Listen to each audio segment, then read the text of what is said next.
Good morning, good afternoon, and good evening to everyone watching around the world, and welcome back to Congress for Global Communication. CGC exists to promote diverse and inclusive dialogue resulting in civility for all. Now, our roundtable discussion today will focus around quality education. And let me tell you, the panel, they're really passionate about what they do. They're really passionate about this initiative, and you'll see that. My co-host for today is Benjamin Morton, Esquire. Yes, he's an attorney and a former pro basketball player as well.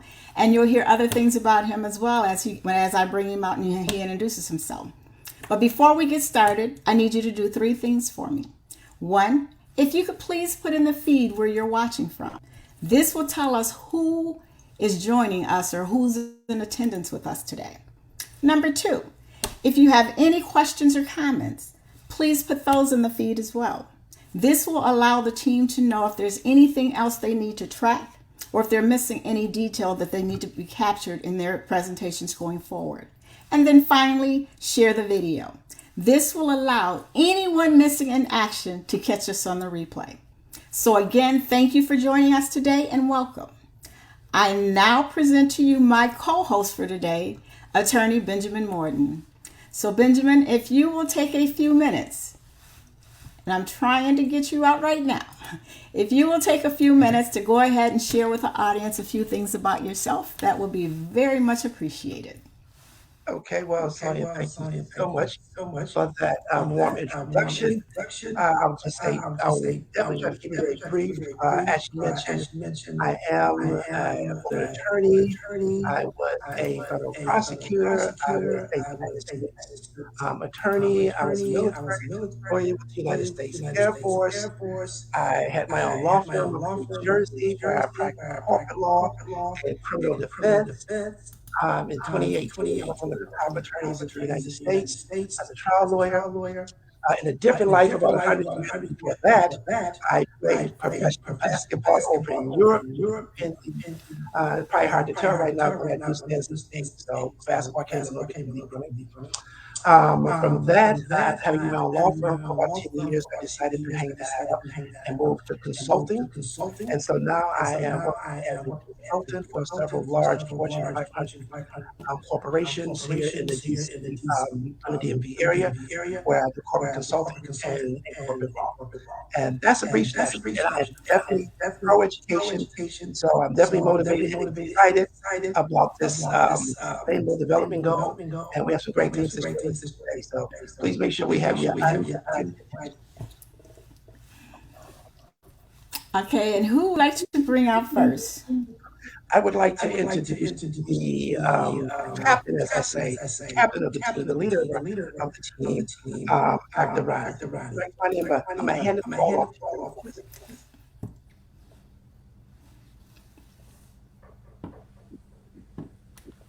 Hi guys. Hi, how are you today? I'm doing alright. I don't know whether to say good morning, good afternoon, good evening, because I know people are all over the world. It's good to see you guys. It's good to see you too, and it's good to be seen. That's great. That's great. Let me go ahead and tell you a bit about myself. Yes. Go ahead. Yeah, thank you very much for hosting us, Dr. Sonia. Thanks for bringing us on board. This wonderful vision. I'm running on each corner. I actually live in Manchester in the north of England, and I'm very, very, very pleased to serve as an apostle of a global ministry called Kingdom Fellowship. And there's something within that I like in my search for God, in that I major in reaching out to young people. And I go across the world ministering to young people in 3 times in India. And just recently I've been in Zimbabwe, Malawi, Mozambique, and Zambia. I'm all over the place.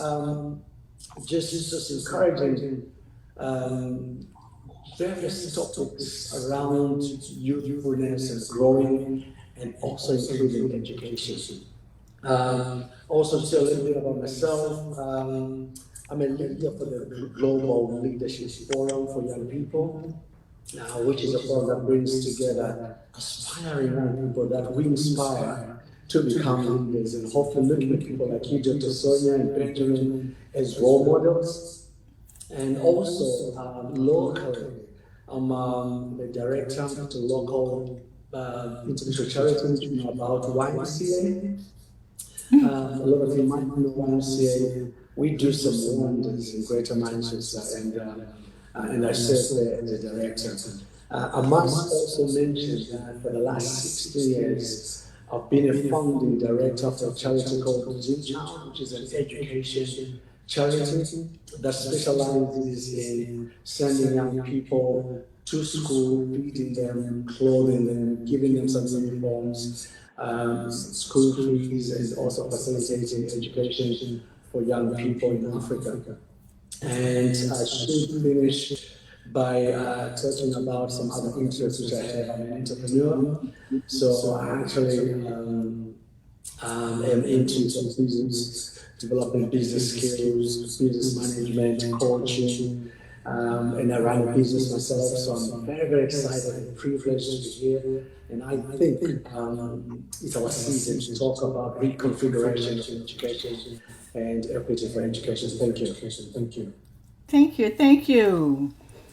You were just in, I think, over in Ghana not too long ago. So, with that, were you dealing with youth over there, or was it strictly church business?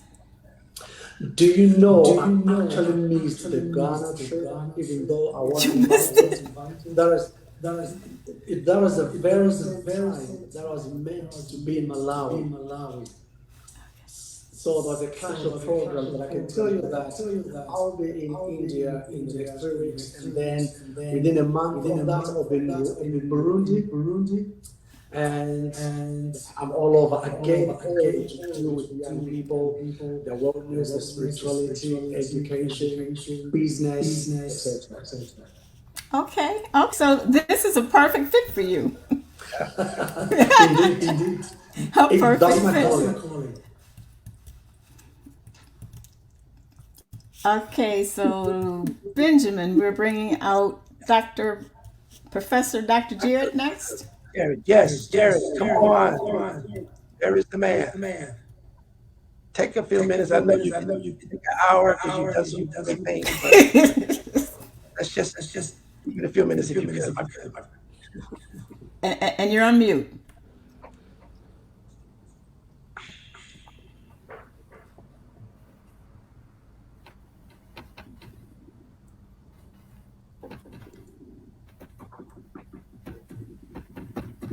You're good. Okay. Thank you, Benjamin, and my fellow panelists for giving me an opportunity to introduce myself. Jared is just a mere servant of God and who tries to see good in others and to promote. And I have done this through education. And I don't believe in changing people. I believe in changing an individual. And in the spirit of the Sustainable Development Goals, I promote global partnership, SDG number 17. And this is what has brought us together, and I hope the conversation and engagement we are going to have my evening here and your afternoon from wherever you are is going to benefit our listeners. Thank you. That's what I have to say myself. I've only said I'm a servant of God and a servant of humanity. Excellent. I have a comment for Professor Jared before we go on, because I called Professor Jared because he's always in school or taking classes, so I called him a professional student. So I know this is a perfect fit for him. But okay, with that being said, go ahead, Benjamin. Well, what I was going to do is I was going to say, Professor Jared, just tell us a little bit before I introduce Professor Mateus not with us. Just give us a little bit of background information of the UN's mandate regarding the Sustainable Development Goals, if you would. I'm not getting your question because there's echo.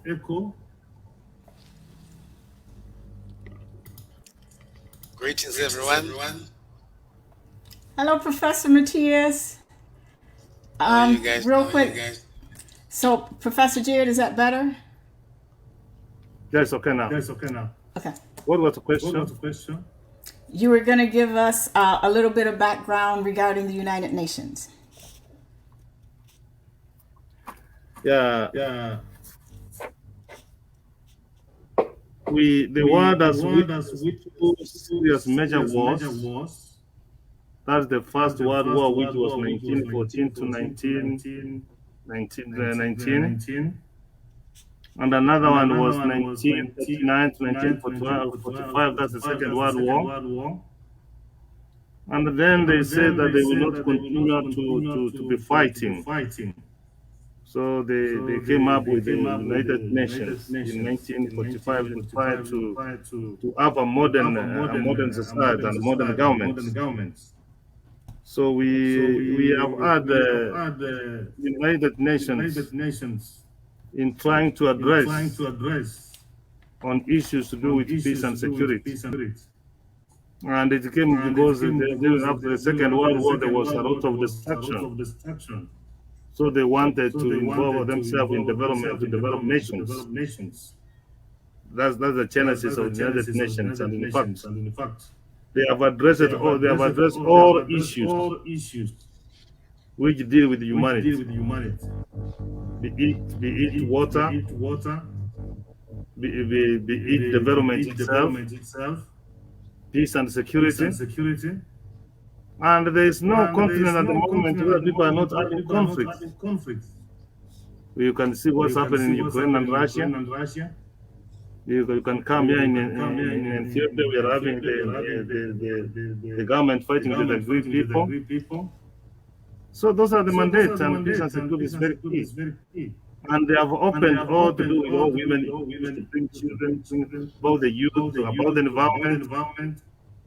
And when you look at sustainable development goals, which are 17 in number, with what I've said, it actually covers that.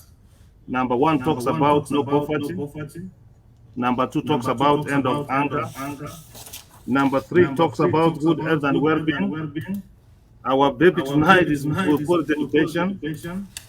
We are talking about gender equality. That's the background of all issues to do with that. And even the issues are keeping on emerging right now. Climate change is really an issue, especially now when you come to the Horn of Africa and my country. We are having drought and people are dying. Children are not even going to school. So that's why you say that we have come out with regional bodies in Africa. We are having the African Union, which tries to address these kind of issues. In Europe, they are having European Union. And in Latin America also, the Caribbean are having all these issues. So that's how the United Nations came into being.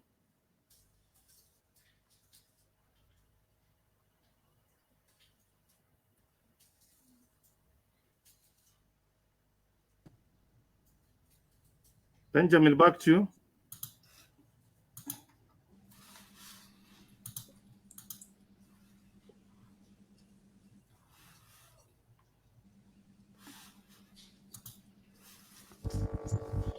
Benjamin, you're on mute.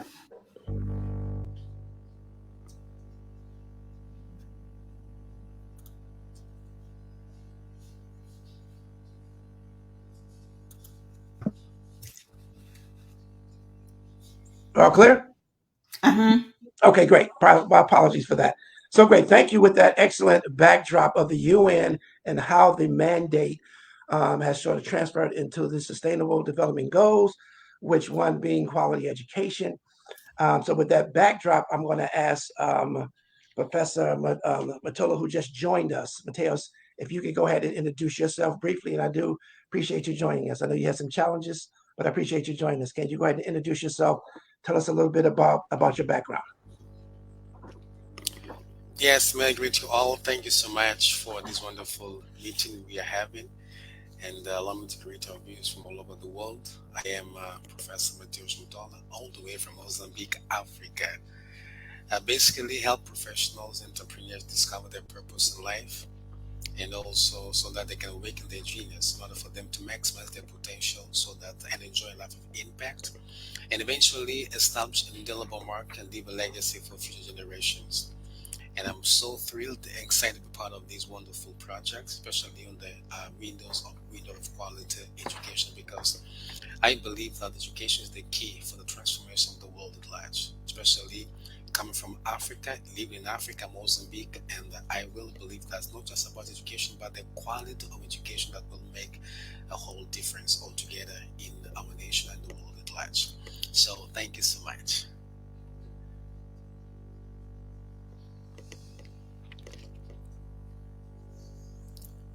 Um, were you able to hear me? I hear you. Okay, Is thank you. everyone hearing okay? Shake your head to give me a thumbs up. Yep, I can hear everyone Absolutely. well. Okay, okay. So, what I wanted to do here at this point is sort of talk about the importance of quality education.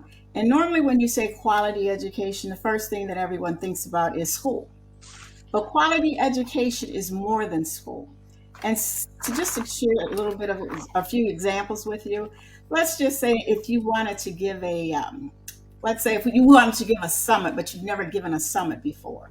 And if you've never done it before, but you go out and you think you've gotten everything in place, I can guarantee that you're going to miss some things because you've not done this before. Do you know that, okay, well, I can build this website where I can have people register on the website, capture their information so I could send them out information later on, or if I want to have something else, I can send this information to them. Well, again, if you've not done this before, it's going to be a challenge. And then education, when you look at some of the other things, we as Professor Jared talked about, he talked about the sustainable development goals. Education hits every one of those sustainable development goals. I was listening to a presentation, I think it was last week, on climate action. And as they were going through the presentation and they were coming up with some ideas that could help, and they started talking about these different types of trees. Well, if you use this tree, this will happen. If you do this, this will happen. And I reassure you, I knew nothing about any of that. But again, when you want to have an intelligent conversation with someone, and it's just like this team itself, when we're done with this, the next step is we're going to reach out to leaders around the world and have these conversations, these hard to have conversations, because right now nothing is occurring that we can see.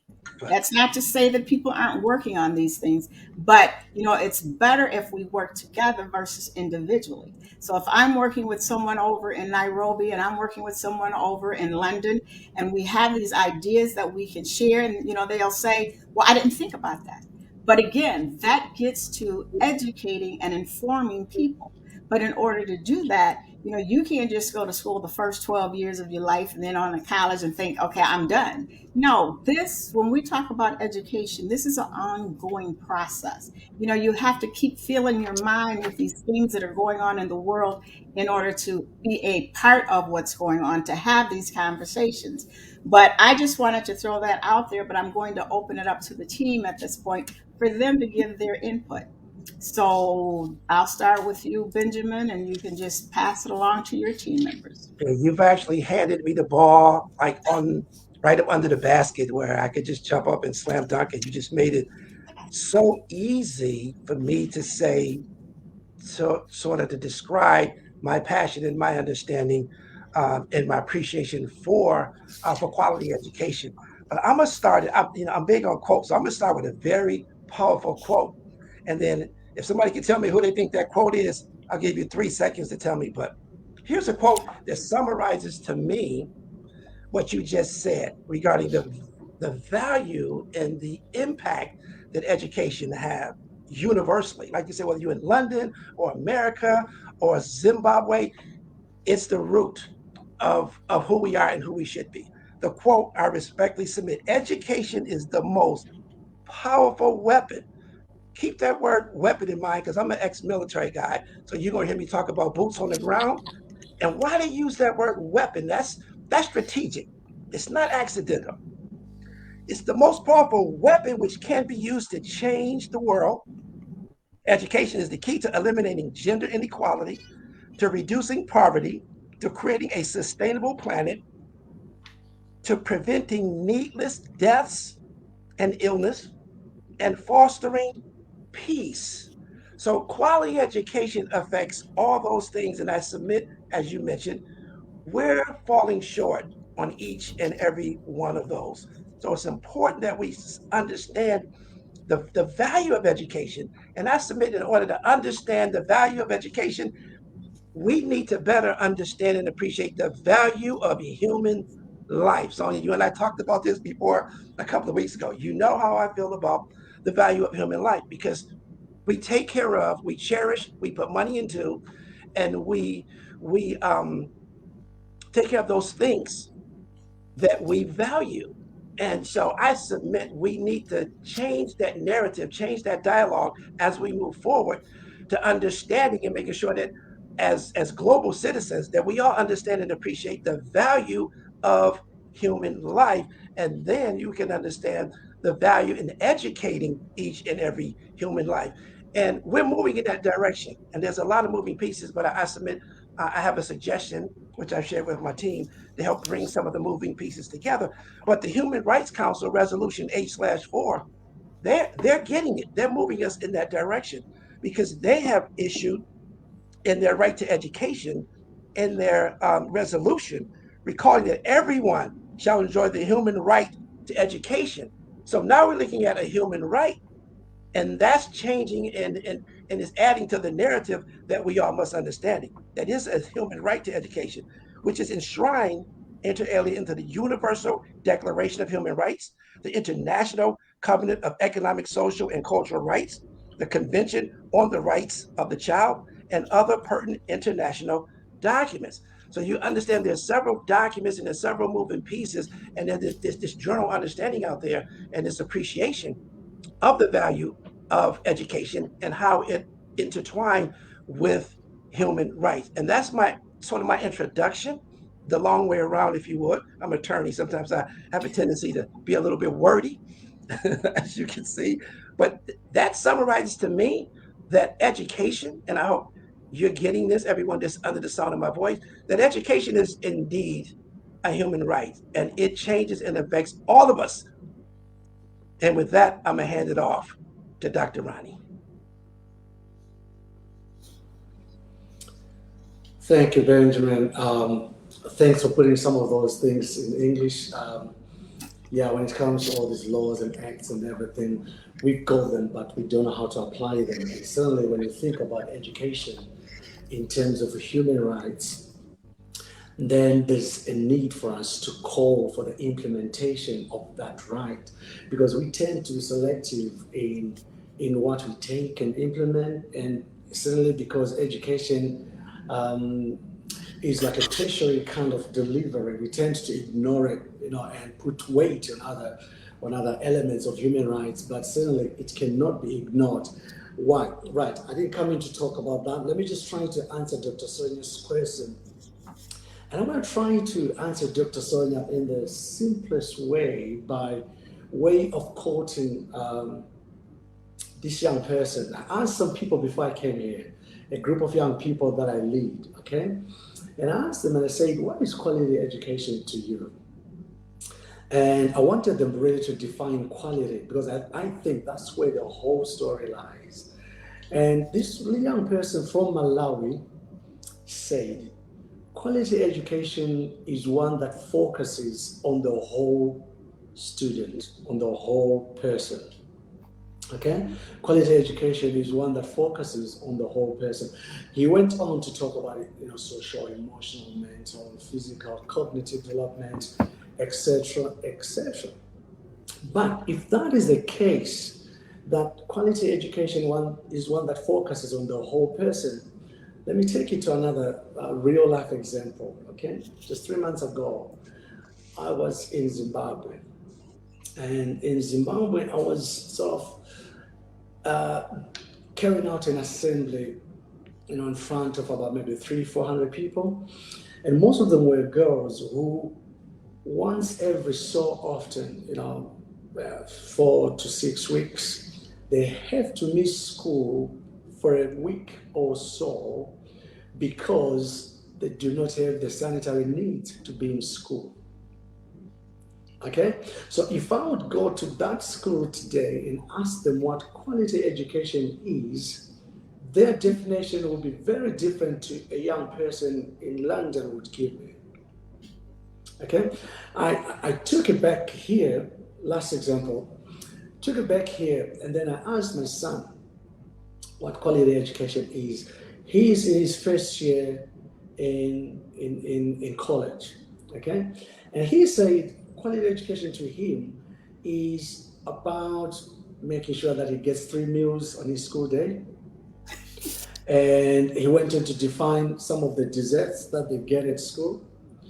And that kind of way of thinking, compare that with somebody who needs some sanitary items for them just to get to attend class, and somebody who probably their grades are sort of almost guaranteed. If you're serious, you can get your pass. What you need to make you do is to feed you so that you can get to attain what we want you to attain. Completely different worlds. So I think we're at a time, Dr. Sonia, whereby we're doing the right thing. We need to talk about this and redefine what quality education is about. I'll stop here for now. Excellent. That was a good definition. Very clear. Excellent definition. Okay, Professor Jerry, why don't you give us your definition or what you see as the importance of quality education? Yeah. Thank you, Dr. Benjamin. Let me just quote Ellen G. White. She says that education is the harmonious development of the physical, the mental, and the spiritual power for this life and the life to come. And Nelson Mandela says, and you said it in your quotation, that education is the most powerful weapon in which we can change the world. You got it. And he went on to say that no country can really develop unless its citizens are educated. He again retaliated by saying it is not beyond our power to create a world in which all children have the access to good education. Those who do not believe in this have small imaginations.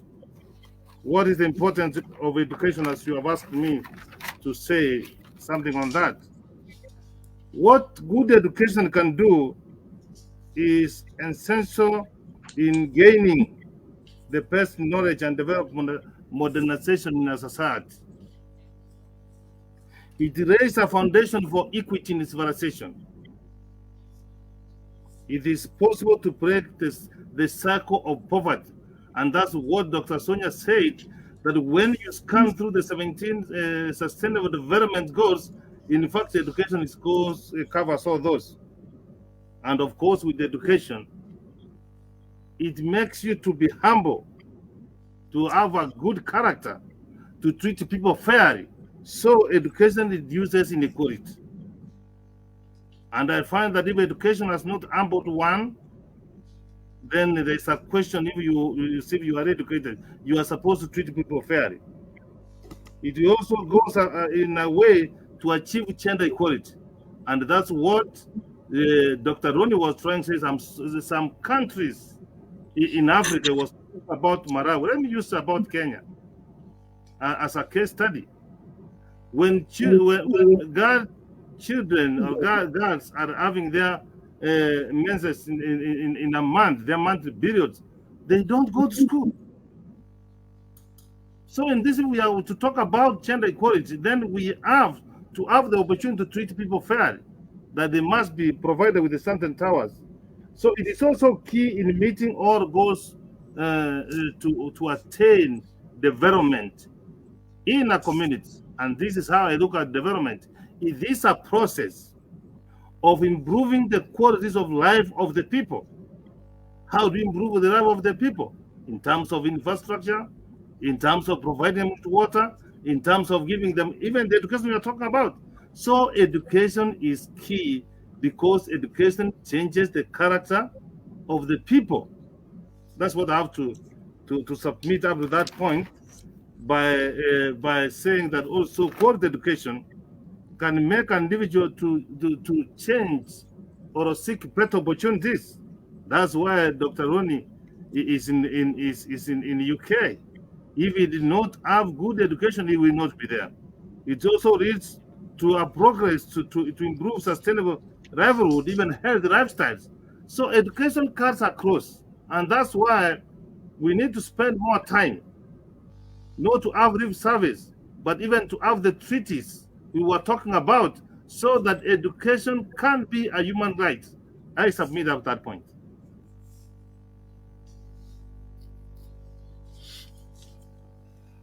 Passionate, very detailed, and very correct. And I'm glad you recognize that that quote was from Nelson Mandela that I used. So definitely appropriate. Um, Mateus, go ahead. Let us hear your definition and your understanding and appreciation for education or quality education, I should say. Yes, thank you so much for the mic. Just to add on what my colleagues have just already said, I would define education as anything that stretches the mind and teaches people to think creatively and outside the box, hence embracing their uniqueness and manifest their geniuses. Why have I chosen this as my key definition for education? Is because of what I see happening in my country, in my reality.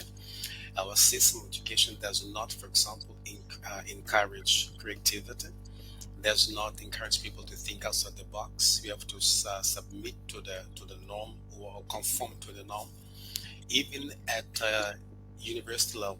Once you disagree, or maybe let me say there's a quote like now it was mentioned from Nelson Mandela, for example.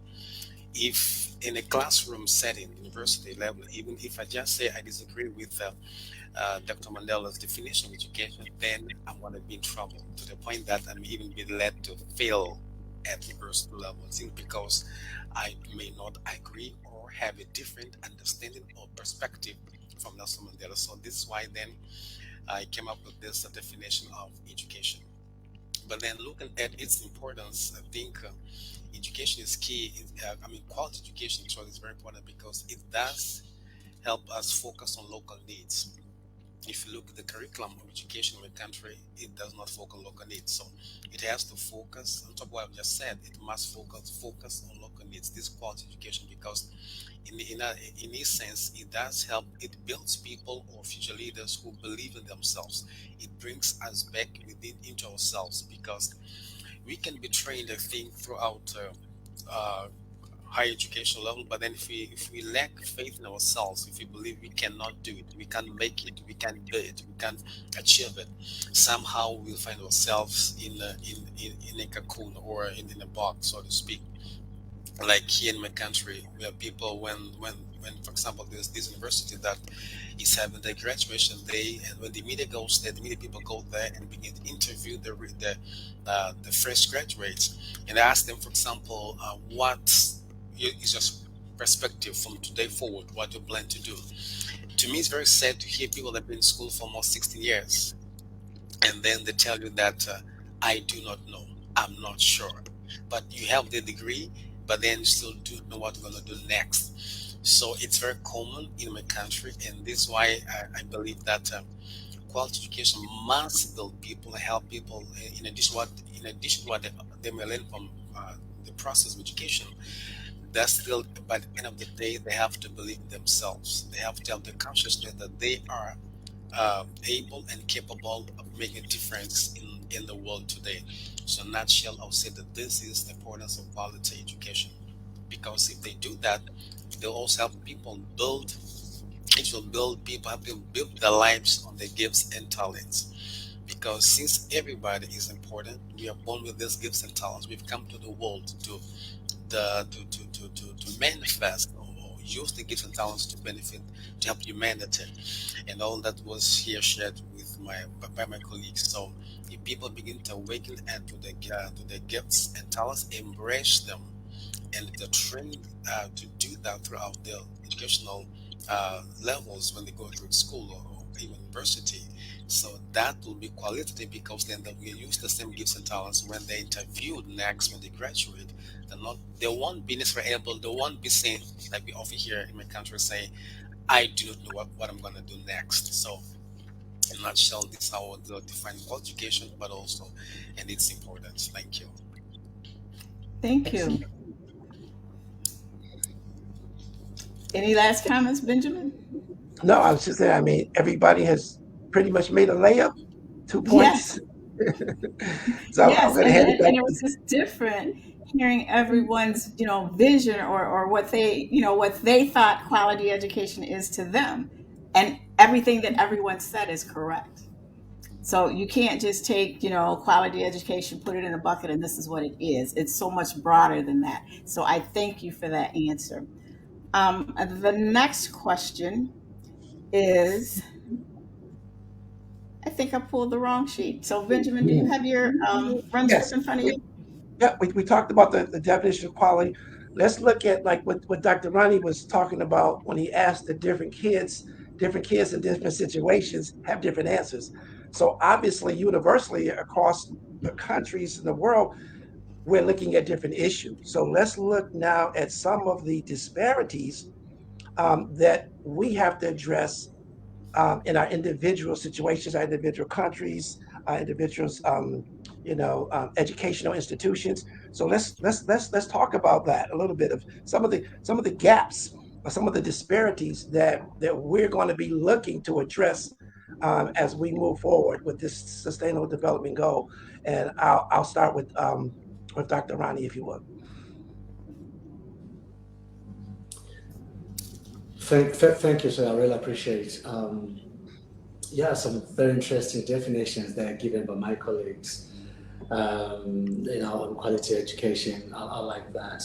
But certainly, some of the disparities that I see when I look, when I read, when I observe life, it's really in that we're talking about this on a global level, okay? Um, but education systems are not global. Even in a world that has become global as it is today. Right, I'll kind of support my theory so that you can see what I mean. If we look at some other educational systems, for instance, the one that we have in my country, the United Kingdom, it's so mature that it's one of the key industries that we supply the world. Okay, just the education industry. We've got people right across the globe recruiting and taking people to come and get educated in this country. And the reason why we do that is, as imperfect the system is, it supplies the world because it is mature. Okay? It has been developed over centuries and centuries and consistently developed up to a point where it is today. So when we talk education and then compare that kind of a system with some other country that is still being made today, that is in the making, for instance, I'll give you some other countries that have attained independence in the last 50 to 100 years. Their systems are probably just still working on developing the economics of the country. And as much as we can argue that the economy of the country has to be sustained by education, it's probably the reverse way in some of the countries that we're talking about. So that's a clear disparity. And I believe what we need to do now is to come to some honest discussion about having, probably I'm jumping the gun now, but having a common framework, a common understanding of how we define education and how we deliver education, how it is applied on the grassroots. So we're talking about a rural school that is in the subcontinent of Asia, how it talks about education and delivers it has to somehow mirror what is happening globally. As much, Dr. Matthias has told us that it has to make sense locally. I appreciate that, it has to, but it has to have a synergy with what is happening everywhere because apparently the world has become global. So the education leaders, whether they're politicians or non-politicians, they have to have a common understanding and then localize the implementation of what education looks like. Thank you. Breakdown of some of the disparities that you're dealing with. Professor Mateus, let's talk a little bit about what you see as some of the disparities and some of the gaps, and maybe some ideas that we can work on and look forward to trying to close those gaps and minimize the disparities. Yes, thank you so much again for the mic. In my country, we are not we are taught, we hear a lot of talks, speeches, and from the those people that are in power, that talks that they talk about as want to promote, for example, entrepreneurship, and they want us to become thinkers, so to speak. But then when you go to school, like you mentioned earlier on, we are not taught. We are so discouraged from being independent thinkers. It's like they want us to stay in a box somehow, probably because those in the power, maybe they can, if we stay in the box, then they can easily control the masses, so to speak. Because independent thinking, creativity is not encouraged, and I think this is a great disparity from what they speak, that sort of the politically speak, quote unquote, politically speak, and then from what we encourage to do at school. And in as much as we have to be embraced, like Dr. Ron said about their global, think globally and what's happening around the world, is true. We do a lot of that in my country. We talk a lot. If you go to, like, from grade 1 to 12, you start the history, for example, you learn more about the first world. You hardly learn about the true history of your country, or even the true history of your continent. So somehow, by the time I finish high school, it affects my thinking because I may develop an inferiority complex. Because then, by the end of the day, it's like they are superior than us. How can you study for 12 years? All you learn is about the first world. And there's basically maybe 1 or 2% you learn about your country and about your continent. That's a disparity because by the end of the day, like I said, I have the degree in my hands. I got a BA degree, but I don't believe in myself. I have low self-esteem. I don't value my own unique ideas. I don't value my uniqueness. So it's like I'm taught to forever be dependent, never independent. So, and this is a problem because then it forces what education wants to fight. Things like, I think it was Dr. Benjamin mentioned human rights, talking about poverty, talking about illnesses, talk about all the 12, the 17 intentions of the sustainable United Nations sustainable goals. You find them being perfected in my country because I'm basically taught never to trust myself. And then if I don't, you see, it's even worse because I don't trust myself, but I'm also taught not to trust my neighbor. And when I'm speaking about neighbor here, I'm talking about skin color.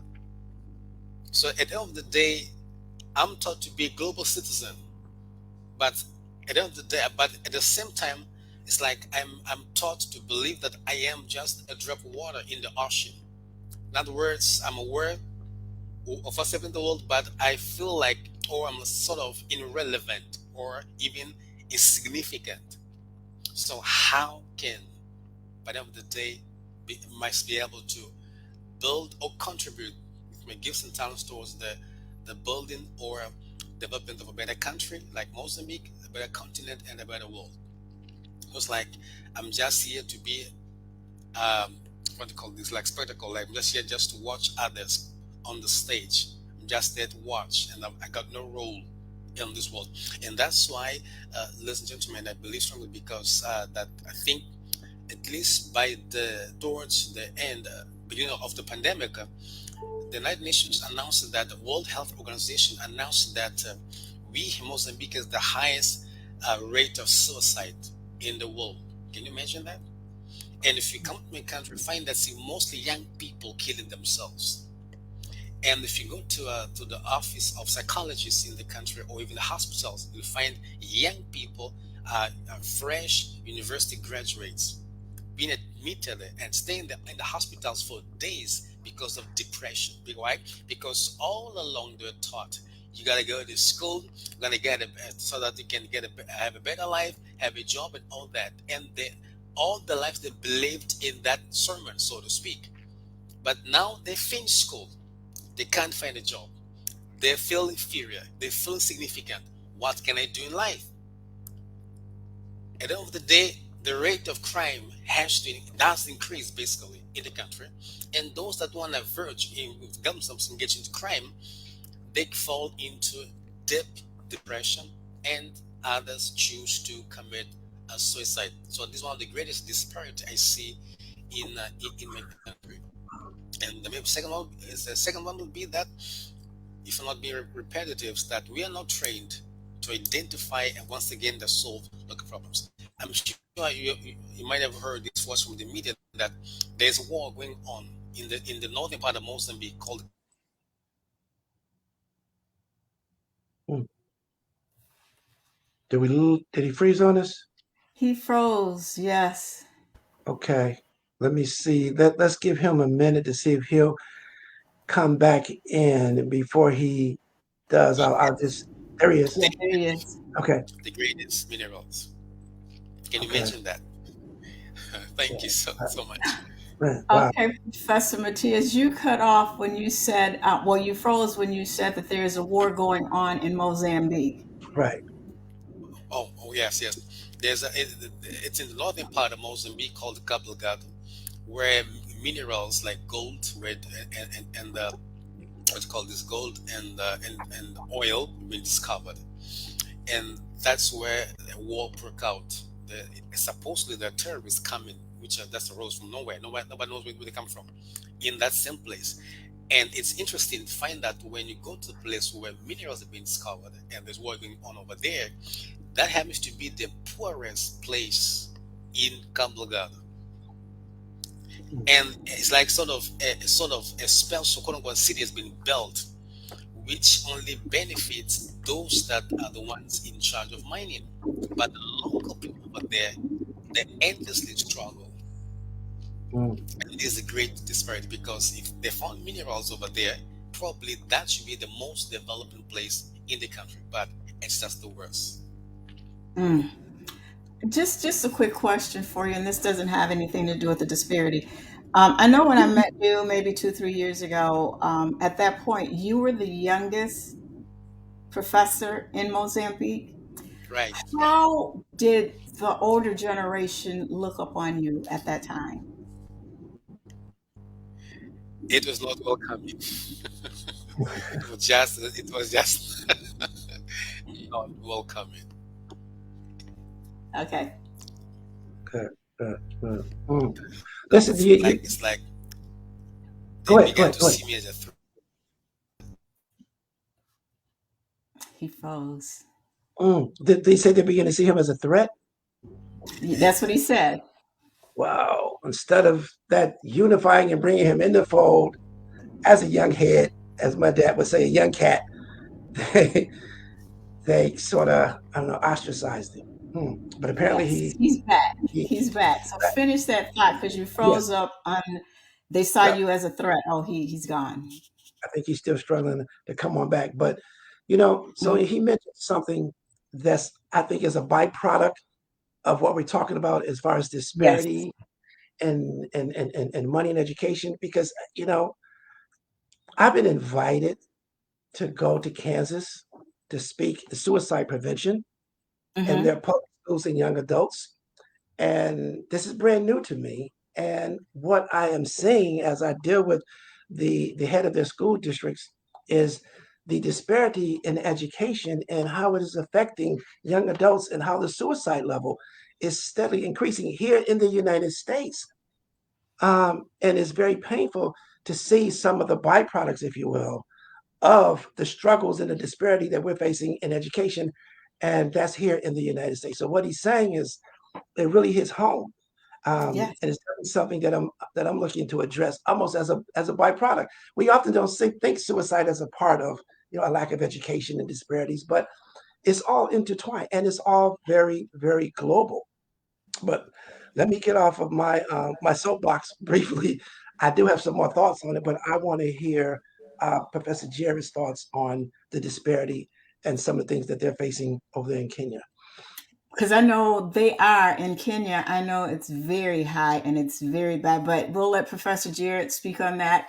He's from that area. He's more abreast of what's going on over there than what I've been hearing. So, Professor, So,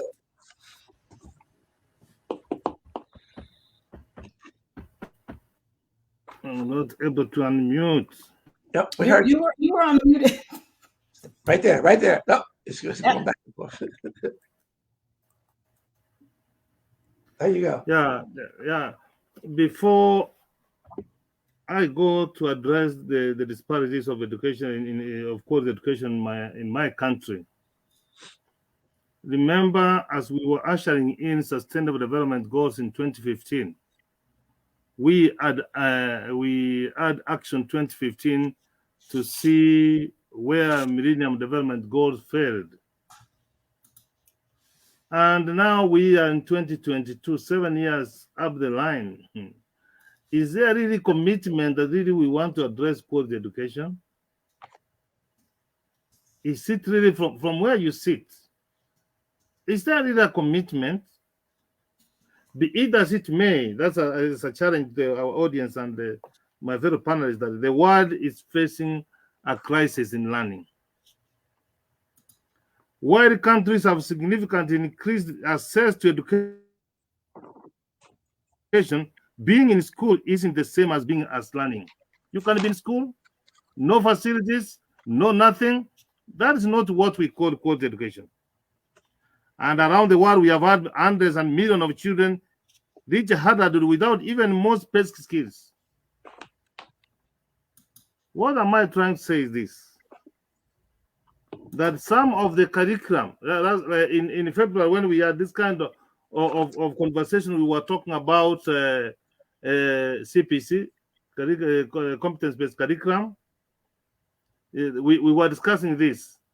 And in fact, we will be having the first cohort sitting exams in the next 2 weeks. But again, we are not very sure that we want to go that kind of direction. So what I'm trying to say that the curriculum itself does not consider on how to develop the children or the learners. And I think everyone is intelligent on their own way, but the curriculum in my country, before we are moving to CBC, is that a child goes to school, he sits down, he listens to the teacher, and is able to solve mathematical problems, but it does not consider the capability of a child. Then where is quality education? That is a major challenge in my country. And the next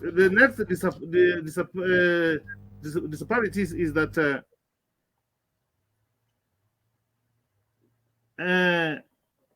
SDG number 1, poverty,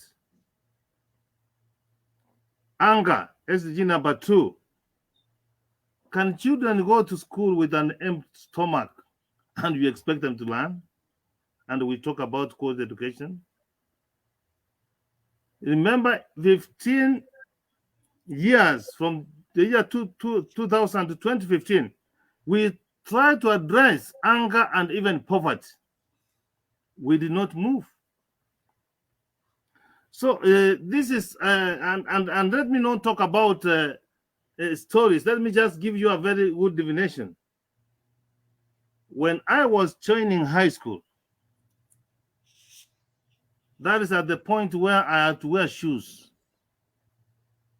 And we had to buy the shoe, carry it to the school, walking barefooted.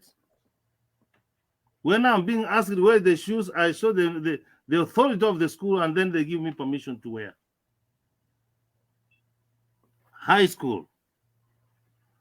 I have had cases where children perform very well. but they cannot be able to proceed to high school. Why? Buffett. Another challenge or disparity as we talk about education, we don't have teachers. How do you have a teacher taking 300 children in a classroom? And we are talking about quality education. And when a teacher is supposed to have 30 to 35 pupils in a class, that's a very big challenge in my country. We are talking about gender equality. We are trying to address equality among the disadvantaged families.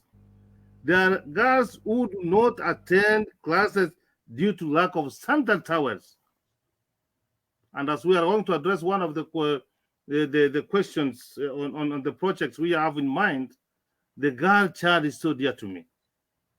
She is not given equal opportunity like the boy child. And there are some notorious communities in my country, even in Matthias' country, whereby the girl child is not given an opportunity to proceed to school. They see the girl as a source of wealth. That immediately she has reached 14, 15 years, she's married off so that she can try to bring income and wealth to the family. That's why we need to address sustainable development in totality. We cannot jump to implement quality education, number 4, when we have not addressed poverty, when we have not addressed food, when we have not addressed health. How can a sick child go to school? How can a sick child go to school? And again, I've talked about facilities. We don't have classrooms. Children sit under the tree with the scorching sun.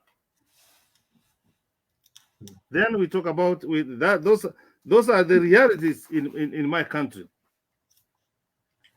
In every society, there is what we believe in which should be considered not to be true. There are some communities that are tied to culture. That one I've addressed. You want me to give a very good example? The Samburus of Kenya, the Maasais of Kenya, the Pokot, just to mention a few, who believe the girls are meant to be wives and not to be educated. Those are the kind of disparities we are talking about. The Sustainable Development Goal number 4 ensures an inclusive and equitable quality education and promote lifelong learning. Despite the considerable progress on education access and participation, there are children and youth who are still out of school. I've said we are facing the worst kind of drought in my country. Children are not going to school. They don't know. They cannot know when they had a meal and when they can have the next meal. So education, that's a serious disparity that we have in my country and some parts of Africa. I believe that education has power to shape the world. That one you cannot persuade me to change that.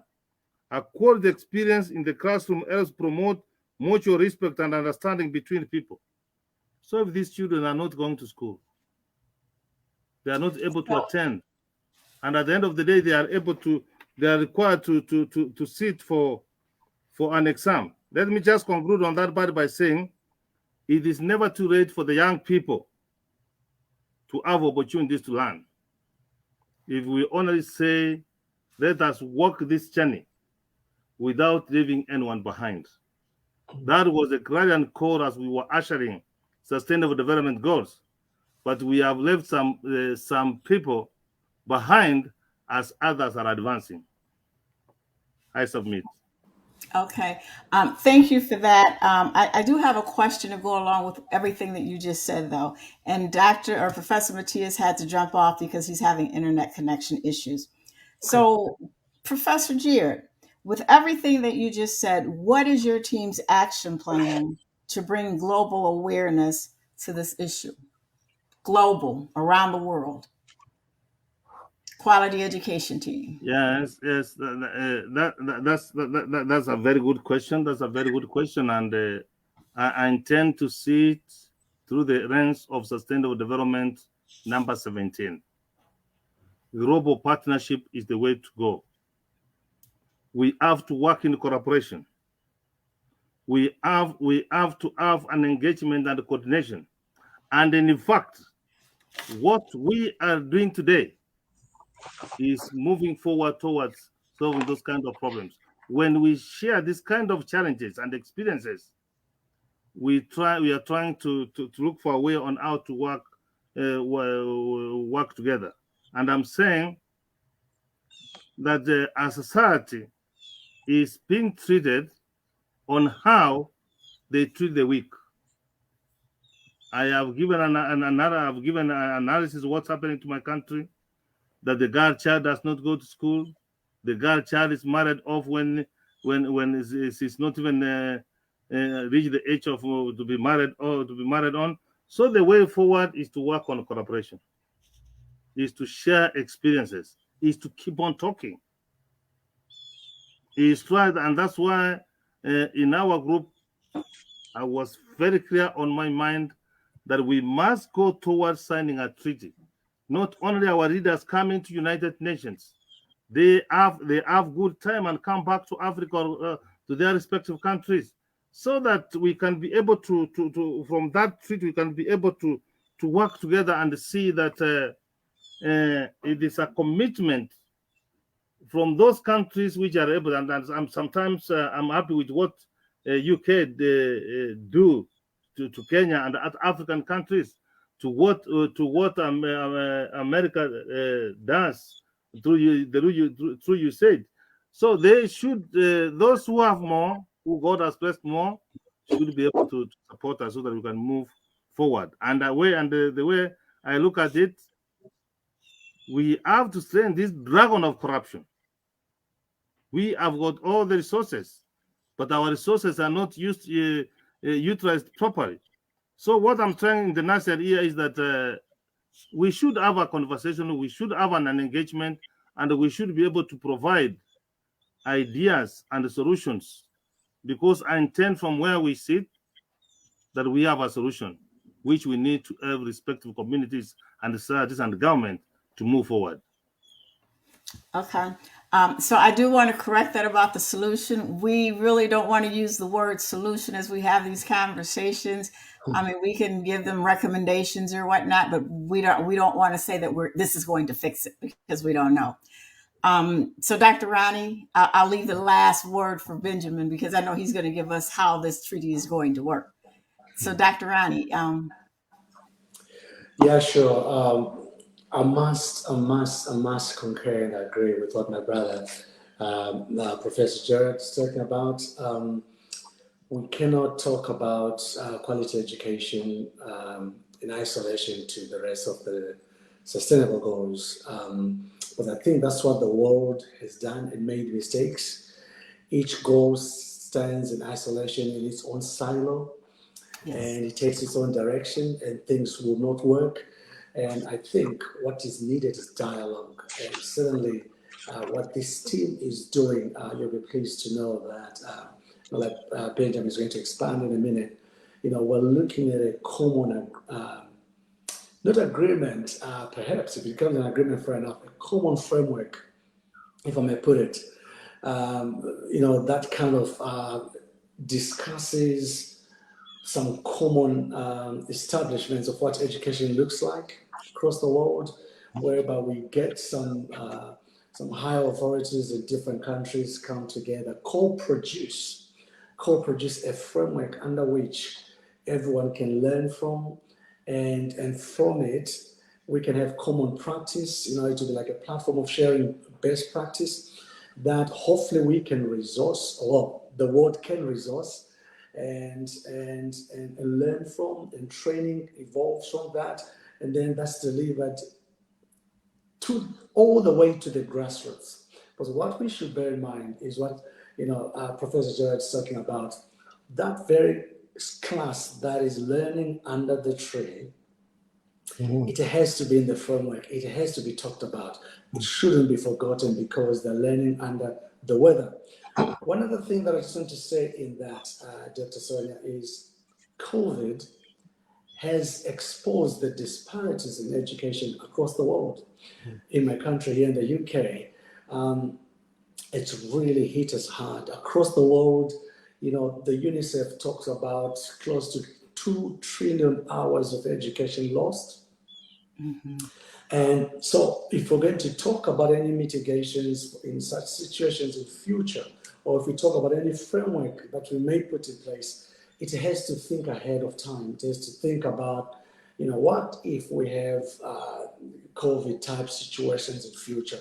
How are we going to react in that? How about that young girl who's got a need that Dr. Ronnie talked about?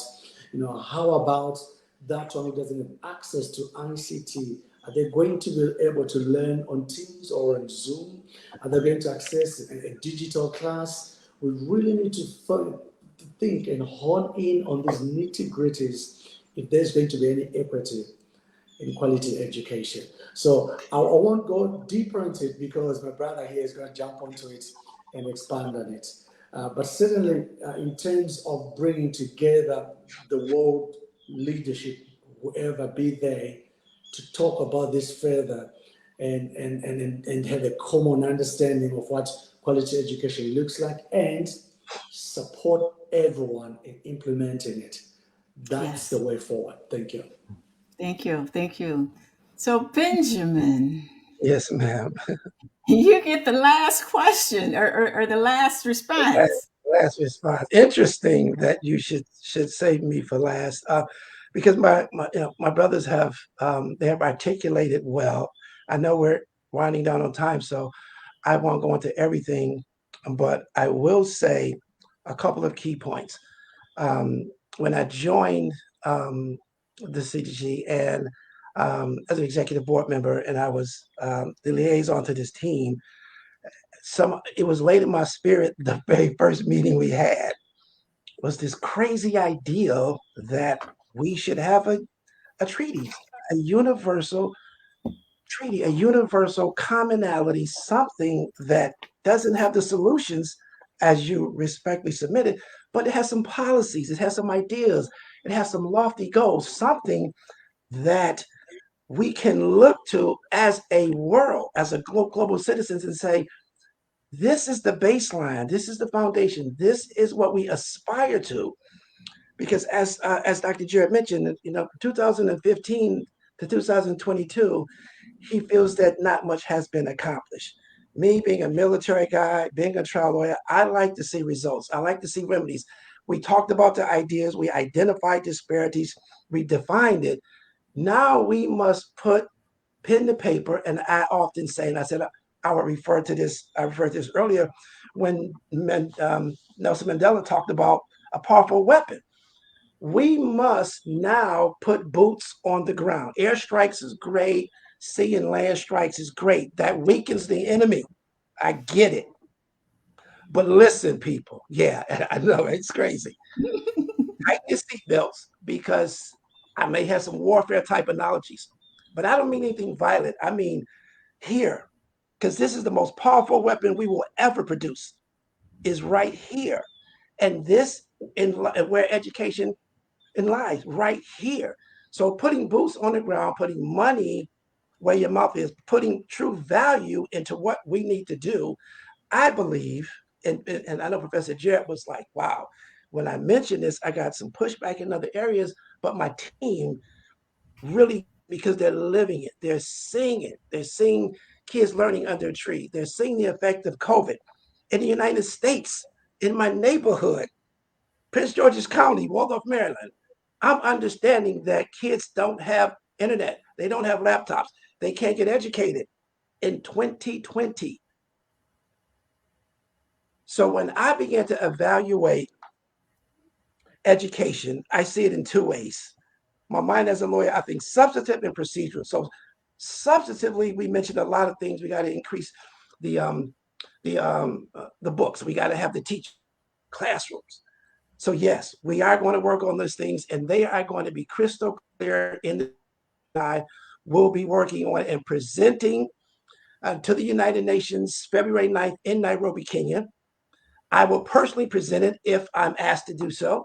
I will personally draft it, and we will present it as a team, and I will take the lead. I will present it, and we will present it at the General Assembly in New York. They need to hear very clearly and loudly that we have a lot of documents, and I'll briefly give a couple of documents. We have UNESCO, United Nations Educational, Scientific, and Cultural Organization.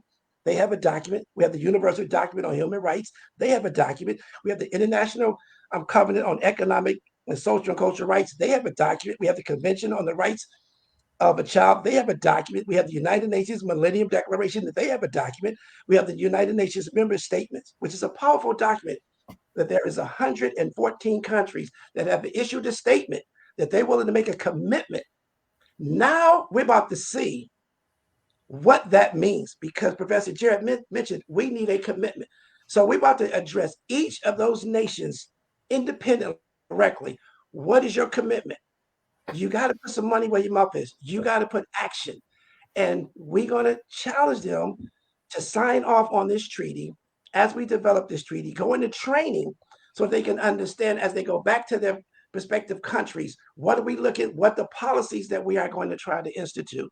I envision we will have a committee where the committee can go in and assist with boots on the ground with each of these 114 nations that are already signatories to this commitment and work with their leaders, Secretary of Education, czars of education, so we can work with these leaders and establishing, again, policies as to what a baseline should look like universally so that we can minimize some of the disparities that we're facing throughout the world in education.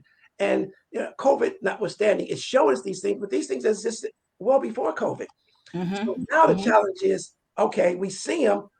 What the hell are we going to do about them? And my thing is, okay, let's start with the air bombs. Let's start with the sea bombs. Let's tighten up our boots. Let's put up some money. Let's get on the ground. So I did some math the other day, and math is not my strong point. So I did some numbers, and I was like, you know what? If these 114 countries that have signed this document that they would that they're committed to changing the educational system, let's say if they each put in, I don't know, let's say $250,000, which should be a layup for a country, even the smallest countries. We start out with a budget at 28.5 million. If they put in 100,000, we're looking at 11.8 million. Do you know what I and my team and the CGC and we can do with $11.8 million budget to get started? We're formulating committees after the treaty has been drafted to going into these countries, discussing what their challenges are, their disparities, and working with their governments on statutes, laws, tax breaks, tax shelter, tax benefits to raise money and to create money that's specific for education, to teach them to understand the new narrative is education is a human right. So let's see you now put your commitment in your money where you recognize this to be a human right. So to answer your question in a general sense, yes, we have an idea that we've already started working on, that we're creating, that we are to call the International Education Treaty. It may even have to start out as a multilateral agreement, but we anticipate this sustainable development goal to do what we call the law is to be codified. It will codify all those documents that I just listed and the other 100 out there that are segmented all over the world. It will codify these into a document that illustrates the commitment and some uniformity, some universality in how we're going to approach eliminating some of these disparities, coming up with policies and goals and ideas, and truly a grassroots effort to actually define quality education and watch it happen and make it happen. And it's going to start with us right here. Now, it's a lot. One of the main things I will speak about very briefly is the financial aspect, but there's organizations. There's an organization that the UN is looking to create. It's called the International Financial Facility for Education, the IFED. So there's things out there that we can codify and bring under our IET, the International Education Treaty, to really make these things happen. I think we're moving in a direction, but I'm with Professor Jared. I do nothing that slow. It's time to actually create a document, a governing document that we agree on as a people, as citizens, so that I see my brother in Nairobi, Kenya, what he's going through. I'm not someone in the United States saying, oh, well, yeah, that's pretty bad, but let me continue doing what I'm doing. No, that we come together and we see what's happening there. We see what's happening even right here at home. And we codify all these documents and all the research and all this going on in a universal international treaty and then start moving that forward with boots on the ground. And I'll conclude with this Chinese proverb that I think is a great way of ending it. If you're planning for tomorrow, let's sow rice. Cool. We all like rice. If you're planning for decades, let's plant some trees. You opened up talking about all these fancy trees, and you're learning so much about trees. Trees are cool. You can teach under a tree, you can get some shade under a tree, you can have class under a tree, you have a picnic under a tree. Trees are cool, rice is cool. But if you are planning for a lifetime, you educate. You educate. And that's going to be the bottom line foundation for this treaty. Planning for a lifetime, life well after all of us, our grandchildren, our great people that aren't even born. Let's start planting for that. And with that, I'll hand it back to you, Sonia. Okay. So I just have a couple comments. I think it's a great idea, the treaty. I think when you shared the information, it sort of sounded like the treaty was going to come first and the training later. But is the intent to roll it out with the training to get everyone's buy-in to, and then comes the treaty? Yes, ma'am. The training is going to be a prerequisite before you become a signatory to the treaty. So there will be a training program for each head of state, whoever they assign as their liaison, if you will, to our the development of the treaty. And there will be a program that we're putting together that they have to go to and complete the training, be certified. And then when they return to their respective state, the respective country, they would have completed the training so that there's a universal buy-in and understanding that these are the policies and the goals that we're striving toward, and then they have input.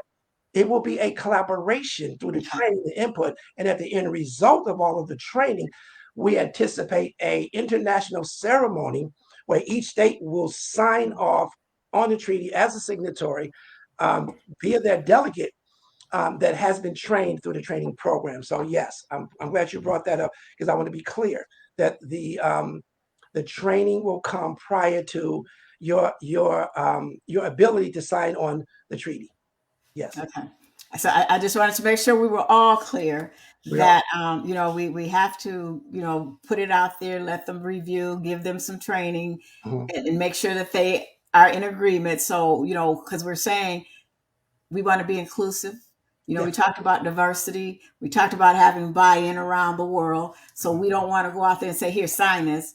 We want to go out there and make it seem like we're doing this as a team. So that's what I wanted to be clear on. So yes, you cleared that up for me. Definitely clear. And we will be building an alliance, if you will. I'm a big Star Wars fan. The alliance was Luke Skywalker and the good guys, right? So they had to build this alliance. So I'm big on building collaborations and building the alliance. So we will be building the alliance every step of the way. And we're going to start with some of the foundations that's laid by the UN with these 114 countries that have committed. They start with, it's just an excellent place to start. And so we're going to start there and we may be able to increase, but definitely this will not work. Again, just like a military, what's happening with Russia and Ukraine. You need an alliance. You need your allies. You need the coalition. You need to have build a strong team. So we are going to be building that with input because I'm never the smartest person in the room, which is a good thing. So we're going to get input from various nations, from various leaders, from various people that are much smarter than I am. So most definitely. Okay. So I thank you for your time today. I don't want to hold I don't want to hold you that much longer because we're already over time. But this was a great conversation. And, and it's like I said before, there's a lot of things that happen with or within quality education. So it's not just one isolated area, it's Right. everything. And pretty much everything starts with education. So I just, I just can't repeat that enough for people to understand. Again, as I said before, I don't want you to think because I've gone through school, I'm educated. No, education is an ongoing thing. Education will be here until you die. So every day you should be trying to educate yourself to know more. And it gets back to exactly what this team has been saying, what they want to do. And they're going to also have to do some collaboration with other people. I just saw Barbara Brown make a comment about, yeah, okay, let's start planning. Now you're bringing in other people because now they're starting to understand what it is that you're trying to do. That's getting educated, and you'll get more of that, because people know that you're trying to help them. So with help, people are willing to. Here's another note from her. She's good. How do you build if you can't see? Go Mm. ahead, Barbara Brown. So again, this is how we get that momentum going. This is how we move forward. And again, I thank you guys for your time today. I look forward to what you're going to do. I look forward for your output. I look forward to seeing you in Nairobi for February 9th for the United Nations thing. And then again, back here in the United States. So keep building, keep moving, and keep doing what you do. And if there are any other questions, I'm going to open it up real quickly to Benjamin, if he has any questions to close us out with, and then I'm going to ask Dr. Ronnie to pray us out. Not a question, but I'm glad Barbara Brown mentioned something because I want to give people a homework assignment that they can start to think about and they can submit these to us so we can start thinking about them. If you know anything about Franklin D. Roosevelt, he was the 32nd president, and he created something called the New Deal. The New Deal had three key R's. Our three R's are a little different because we're going to be creating what the UN kind of started, a new global deal. And the three R's that he had was relief, reform, and recovery. Our three R's that people can start to think about and give us some ideas is reframe. We're going to reframe this issue to making um, um, education a human right. We are going to reform it and we're going to restore it in restoration. And we're going to restore. So the understanding is this is based on education. It is based on understanding the value of human life, and each human life is equally valuable, and that it is entitled to an education. So if you take those three R's, um, reframe, reform, and restore. Take those three words, write them down, think about them, give us your thoughts on them, and those are going to be the basis of things that we use as we create the treaty, or what I like to call the global New Deal. The global New Deal. So everyone has some homework. I love giving homework. Education, right? So what you said, this is how we're going to bring back civility for everyone, huh? You got it. So One, back one to person at a what time. Attorney Benjamin was just saying, you're probably thinking, well, how am I going to get that information to you, Yep. Benjamin? So you can go to our website, www.icncgc.com, and there's an area in there that you could fill out that'll come right into us. It'll go through, the system and whatnot, but we'll get a printout of what it is that you're saying. So please feel free to be able to go in and put your information in that way. Again, www.icncgc.com, or feel free to add it to the feed that's currently out there in Facebook, and we'll grab it from there. But again, I thank you, Dr. Ronnie, if you will. Thank you. And just as I get to pray, just to tell you that we're in a time of actioning. This is not just talk and talk and talk. We want to implement, and you guys, you can choose, whoever is listening now, you can choose to come on board and be part of this great restoration that is coming. And it's a great wave. Those that are gonna follow and take the direction of it, they'll see the benefits. So come on board. It's time to act. We want your ideas. We want to produce this together with you. It's not about us. We don't have solutions. You have the solutions that we need. Let's do it together. And let's pray. Let's pray.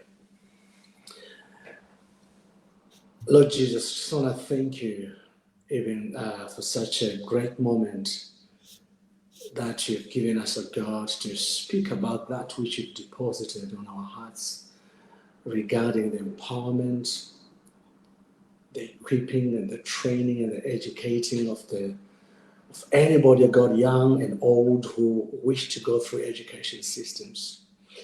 God, we've shared a common understanding that this is the weapon that we need to develop the world that you gave us. You entrusted us, a God, with a complex world that needs understanding of a special measure. And God, you've used this group to discuss how we can achieve this. We pray, therefore, God, for the leadership of the world, those who hold powers to make decisions over budgets, to prioritize education, those also, God, who are going through education systems of any sort, are God, to know that they're not forgotten. Pray, God, for everybody, every citizen of the world to start to talk about education. I pray, God, every blessing on this vision. And I pray that you enable us, oh God, to open doors that have been closed for such a long time. I pray, God, that the education system of every single country will be one that empowers, that equips, that trains, and prepares people for a great future. We give you glory, oh Father. In the name of Jesus, we pray. Amen. Amen. Amen. Amen. I will see you guys backstage, so let me go ahead and end it. Thank Okay. you again, and thank you everyone. And I will see you in 2 weeks, and we will be doing peace, justice, and strong institutions, followed by good health and well-being and food equity. I had to remember that. So see you in 2 weeks.